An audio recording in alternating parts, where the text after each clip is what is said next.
अरे ये मार्लिना, ये तो सिंह बन गई भैया। चेहरा ही नाम बदल दिया। केजरीवाल ने बच्चों की कसम खाई थी, भ्रष्टाचारी कांग्रेस के साथ नहीं जाऊंगा। मार्लिना ने बाप बदल दिया। पहले मार्लिना थी, अब सिंह हो गई।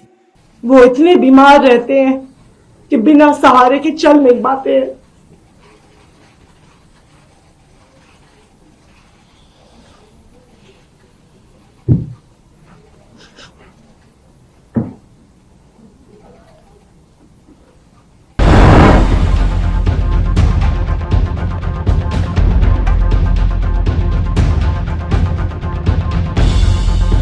दोस्तों नमस्कार, मैं संजय मग्गू और मौजूद हैं देश रोजाना के डिजिटल मीडिया मंच पर। इस समय दिल्ली में विधानसभा चुनाव को लेकर के पूरी सरगर्मियां हैं। आज सोमवार है और 6 तारीख है, यानी कि इस सप्ताह के अंदर चुनाव आयोग भी दिल्ली के अंदर विधानसभा चुनाव की घोषणा कर देगा। लेकिन दिल्ली में विधानसभा चुनाव की घोषणा से पहले ही जिस प्रकार से पारा गर्म है, उसको देख करके लगता है कि यह विधानसभा चुनाव कुछ अलग रहने वाला है। लेकिन जिस मुद्दे पर मैं आपसे बात करने चला हूं वो मुद्दा यह है कि क्या भारतीय जनता पार्टी अपने घोषित कैंडिडेट, जिनको उन्होंने कालकाजी विधानसभा क्षेत्र से एमएलए का प्रत्याशी बनाया है, आतिशी मरलेना के खिलाफ जो चुनाव लड़ेंगे विधानसभा का, पूर्व सांसद हैं रमेश विधुड़ी, क्या भारतीय जनता पार्टी उनका टिकट काट सकती है या काटने जा रही है? आपसे जिक्र इसलिए कि पिछले 2 दिन से, यानी कि रविवार और सोमवार, रमेश विधुड़ी पूरी तरह से चर्चाओं में है। और रमेश विधुड़ी की चर्चाएं हैं उनके महिला विरोधी बयानों को लेकर। हालांकि उन्होंने किस मंशा से वो बातें कही, किस लिए कही, क्यों कही, उनका कहने का मकसद क्या था, लेकिन जो उनके बयान हैं दोनों, वो कहीं ये बताते हैं कि जैसे उनकी जो मानसिकता है वो कहीं ना कहीं महिला विरोधी जरूर है। और मैंने कल भी आपके साथ एक वीडियो शेयर किया था, आप देख सकते हैं। मैंने कहा था कि इस प्रकार की जो सोच होती है वो कहीं ना कहीं राजनीति के अंदर, समाज के अंदर, सोसाइटी के अंदर उस सोच का द्योतक होती है, उस सोच का सूचक होती है जो पुरुष प्रधान समाज की सोच रखने वाले लोग हुआ करते हैं। कल प्रधानमंत्री नरेंद्र मोदी के मंच पर थे रमेश विधुड़ी, और रमेश विधुड़ी ने उस मंच के ऊपर से जो दिल्ली के मुख्यमंत्री हैं आतिशी, उनके खिलाफ जो स्टेटमेंट दी, जो बात कही, केजरीवाल के बारे में जो बोल रहे थे, मेरा उससे कोई इत्तेफाक नहीं है। जो केजरीवाल के बारे में वो बोल रहे थे, मुझे उसमें कोई खास इंटरेस्ट भी नहीं है, क्योंकि राजनेता एक दूसरे पर कहा करते हैं। लेकिन खासकर जब महिलाओं पर बात आ जाती है तो फिर महिला अस्मत की, महिलाओं के साथ शालीनता की, महिलाओं के साथ में नजाकत जरूर देखी जाती है कि जो बात हम कह रहे हैं उसको सोच समझ करके बोलें। दिल्ली के रोहिणी के अंदर प्रधानमंत्री नरेंद्र मोदी की रैली थी और उस रैली के मंच पर थे रमेश विधुड़ी भी। उस मंच से रमेश विधुड़ी कह रहे थे कि अरविंद केजरीवाल बच्चों की कसम खाते थे और बाद में कांग्रेस का समर्थन, सहयोग ले लिया। कोई बात नहीं, एक दूसरे के बारे में लोग कीचड़ उछालते हैं, खूब उछालना भी चाहिए। चुनाव है, चुनाव के अंदर ये सब चलेगा। लेकिन इसके बाद उन्होंने कहा कि ऐसा लगता है जैसे दिल्ली के मुख्यमंत्री आतिशी ने अपने बाप का नाम बदल दिया। लेकिन इसके बाद उन्होंने कहा कि ऐसा लगता है कि जैसे दिल्ली के मुख्यमंत्री आतिशी ने अपना बाप बदल लिया है। अब ये कौन सी बात हुई? आप पहले सुनिए इस बात को। और सबसे महत्वपूर्ण बात है कि यह बात प्रधानमंत्री के मंच से कही जा रही थी। आप सुनिए इस बात को। ये जो आज खड़ा हो मुख्यमंत्री बनी बैठी है, ये दिल्ली को बर्बाद करने के लिए फोर्ड फाउंडेशन की शय के ऊपर भारत को बर्बाद करने के लिए मार्लिना जी को जो मुख्यमंत्री बनाया है, ये खालिस्तानी आतंकवादियों की शय पर, ये बांग्लादेश आईएसआईआई के उग्रवादियों के दबाव में, जहां से बोना दुर्योधन अमेरिका से एक गुरुद्वारे में से खालिस्तान को समर्थन करने के 1.6 मिलियन डॉलर धन लेकर आया, पैसे लेकर आया। अरे ये मार्लिना, ये तो सिंह बन गई भैया। चेहरा ही नाम बदल दिया। केजरीवाल ने बच्चों की कसम खाई थी, भ्रष्टाचारी कांग्रेस के साथ नहीं जाऊंगा। मार्लिना ने बाप बदल दिया। पहले मार्लिना थी, अब सिंह हो गई। ये इनका चरित्र है। यही मार्लिना के पिता और मां अफजल गुरु जो पार्लियामेंट का दोषी था, जिन्होंने भारत के वीर नौजवानों को, सुरक्षा में प्रहरी देश के जवानों को हत्या करने के उग्रवादी दोषी अफजल गुरु के फांसी की माफी के लिए याचिका दी थी, तो मार्लिना की मां ने दी थी, मार्लिना के पिता ने दी थी। तो रमेश विधोड़ी आतिशी के लिए कह रहे थे कि आतिशी ने अपना बाप बदल लिया है।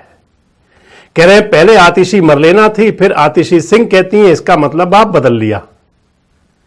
क्या बात है विधोड़ी साहब, जो आपके मन में आए आप वो कह दें, खाता ना बही, जो विधोड़ी कह दें वो सही। पहले उन्होंने कहा था प्रियंका गांधी के गाल जैसी सड़क बनाएंगे। मुझे बड़ी हैरत आती है सोच पर दोस्तों, शायद आप भी जरूर सोचते होंगे। चिकने गाल तो कई नेताओं के भी होते हैं, क्लीन शेव्ड तो कई नेता भी रहा करते हैं। आखिर क्यों नहीं नेता ये कहा करते थे कि फला नेता के गाल जैसे हम, जितने चिकने उनके गाल हैं इतनी चिकनी सड़क बना देंगे। मतलब अगर कहीं कोई बात आ जाए तो केवल महिलाओं को लपेट लो।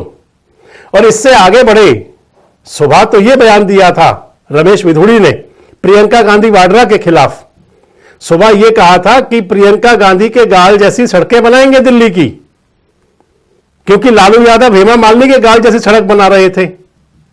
और रमेश विधोड़ी को फिर जैसे राइट मिल गया, अधिकार मिल गया कि वो भी कहें कि सड़कें बनाएंगे प्रियंका गांधी के गाल जैसी। आप सुनिए इस बयान को भी उनके। कालकाजी भी सुधार कैंप के सामने वाली, बराबर वाली, अंदर वाली सारी की सारी सड़कें प्रियंका गांधी के गाल जैसी जरूर बना देंगे। लालू ने कहा था बिहार में कि बिहार की सड़कों को मैं हेमा मालिनी जी के गालों जैसे बना दूंगा। लालू ने झूठ बोला था, नहीं बना पाया। लेकिन मैं आपको विश्वास दिलाता हूं, जैसे ओखले की सड़कें हमने बना दिए, संगम बिहार की सड़कें बना दिए, इसी प्रकार से कालकाजी भी सुधार कैंप के सामने वाली, बराबर वाली, अंदर वाली सारी की सारी सड़कें प्रियंका गांधी के गाल जैसे जरूर बना देंगे। तो सुबह कह रहे थे, बाद में शाम को हालांकि यह भी कहा कि अगर मेरी किसी बात से किसी को पीड़ा पहुंची हो तो मुझे खेद है। यह बड़ा अजब गजब नजारा है, बड़ी अजब गजब बातें हैं कि आप किसी के लिए जो आपके मुंह में आए आप लफाजी कर दो और उसके बाद में कह दो मुझे खेद है। आज आतिशी मरलेना ने, जो दिल्ली के मुख्यमंत्री हैं आतिशी, उन्होंने अपनी प्रेस कॉन्फ्रेंस की और अपनी प्रेस कॉन्फ्रेंस के अंदर आतिशी रो पड़ी। उन्होंने सुबकते हुए कहा कि मेरे पिता 80 साल के हैं, शिक्षक रहे हैं, बच्चों को पढ़ाया है और उनके बारे में इस प्रकार की बात कर रहे हैं। राजनीति के अंदर इससे गिरता हुआ स्तर नहीं हो सकता। आप आतिशी को भी सुनिए। वो इतने बीमार रहते हैं कि बिना सहारे के चल नहीं पाते हैं।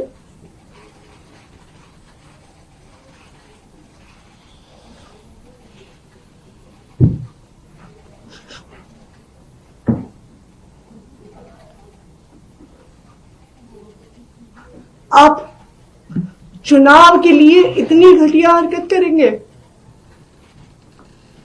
कैसे बुजुर्ग व्यक्ति को गालियां देने पे उतर आएंगे?